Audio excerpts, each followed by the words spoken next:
தியானம் 11. ஆத்துமநேசரின் தோள். முதலாம் பங்கு. நமக்கு ஒரு பாலகன் பிறந்தார், நமக்கு ஒரு குமாரன் கொடுக்கப்பட்டார். கர்த்தத்துவம் அவர் தோளின் மேல் இருக்கும். அவருடைய கர்த்தத்துவத்தின் பெருக்கத்துக்கும் அதன் சமாதானத்துக்கும் முடிவில்லை. ஏசாயா 9 6-7 வசனங்கள். தாவீதுடைய வீட்டின் திறவுகோலை அவன் தோளின் மேல் வைப்பேன். ஒருவரும் பூட்டக்கூடாதபடிக்கு அவன் திறப்பான், ஒருவரும் திறக்கக்கூடாதபடிக்கு அவன் பூட்டுவான். ஏசாயா 12 வசனம். போதனை. இரட்சகரின் தோளை பற்றிய 5 குறிப்புகளை வேதத்தில் பார்க்கிறோம். அவைகளில் 2 மாத்திரம் இப்பொழுது ஆராய்ந்து தியானிப்போம். முதலாவதாக, கர்த்தத்துவம் அவர் தோளின் மேல் இருந்தது.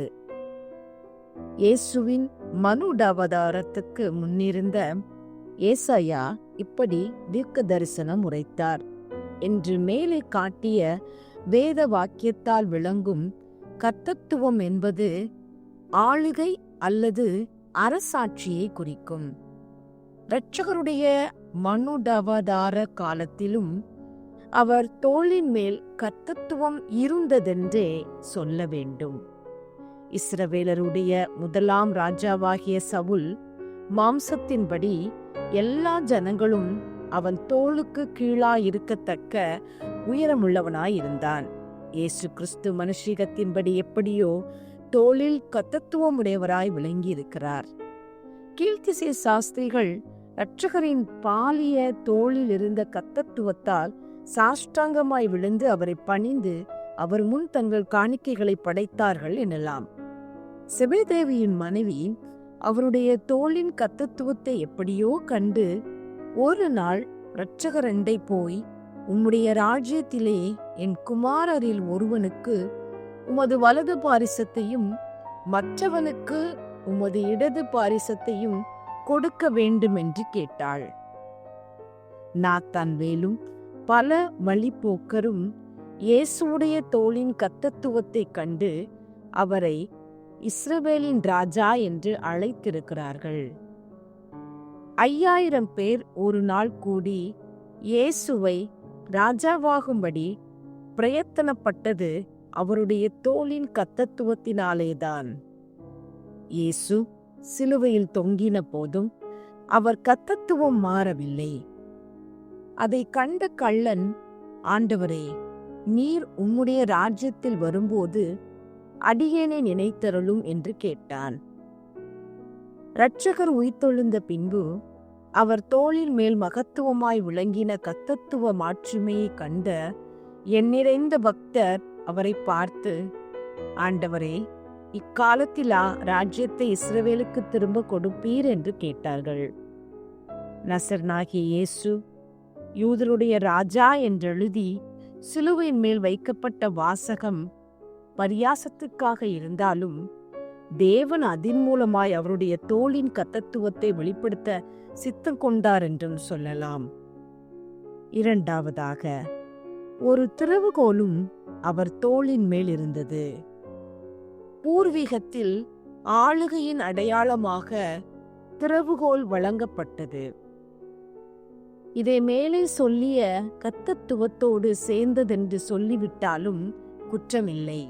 அல்லது திறவுகோல் ஆளுகையின் பலாபலன்களை அளிக்கும் பாகம் என்று பிரித்துச் சொன்னாலும் குற்றமில்லை.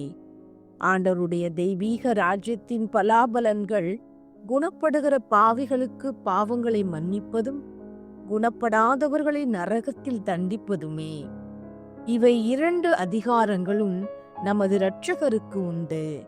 ஆனால் பலனளிக்கும் பாகத்தையே இரட்சகர் தமது மனுடவதார காலத்தில் காட்டினார்.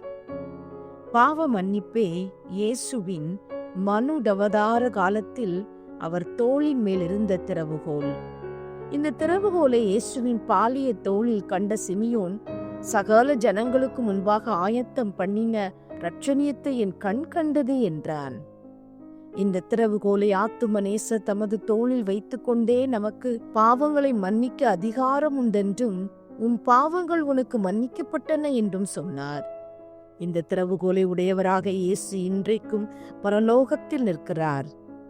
ஒரு காலம் வரும், அப்பொழுது பாவிகளை தண்டிக்கும் அதிகாரம் அவருடைய கிருபையுள்ள தோளின் மேல் தங்கும். தியானிப்போமா? ஆத்துமாவே, இம்மட்டும் நீ இயேசுவின் பாதத்தையும் காலையும் முழங்காலையும் வயிற்றையும் மார்பையும் விலாவையும் ஆராய்ந்து தியானித்தாய். இப்பொழுது உன் கண்களை ஏறெடுத்து அவருடைய தோளை பார். இரட்சகரின் தோளில் கர்த்தத்துவம் எவ்வளவாய் பிரகாசிக்கிறது! அவர் தோளுக்கு அது ஏற்றது, அதற்கு அவர் தோள் ஏற்றதுதான். அந்த தோளின் மேல் ஒரு திறவுகோலை காண்கிறேன். அதில் பாவ மன்னிப்பு என்னும் வாசகம் பொன் எழுத்தால் எழுதப்பட்டிருக்கிறதை என் ஆத்துமா காண்கிறது. அது எனக்கு மிகுந்த ஆறுதலை கொடுக்கிறது.